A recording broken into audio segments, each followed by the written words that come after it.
sekarang ni tidak suka sangat dengar the let them theory. Dalam hidup ni, ada benda yang kita boleh kontrol dan ada benda yang kita tak boleh kontrol. Yang kita boleh kontrol tu adalah diri kita sendiri, seberapa ikhlasnya kita bercakap, seberapa tulusnya hati kita ni bila kita bagi sesuatu, percakapan kita, reaction kita terhadap sesuatu pandangan tu. Yang tu kita boleh kontrol. Yang kita tak boleh kontrol, pandangan orang ataupun apa yang orang fikir pasal diri kita.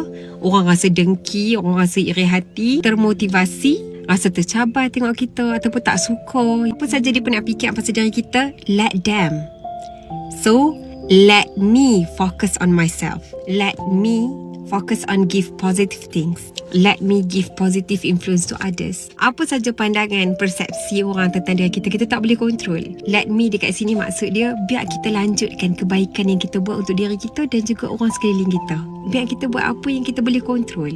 Percakapan kita, tindakan kita dan fikiran kita. Let me dekat sini maksudnya bukanlah kita ego, tapi kita cuba untuk kontrol apa yang kita boleh kontrol supaya tak merosak diri kita, tak merosak emosi kita. Kita dah let go semua benda yang negatif di sekeliling kita, pemikiran yang negatif, emosi yang tak sepatutnya, kita dah let go. Sebenarnya kita dah buka ruang baru untuk kebaikan masuk dalam kehidupan kita. So lepas ni kalau ada yang tak suka kita, yang ignore kita, let them. Let me focus on myself.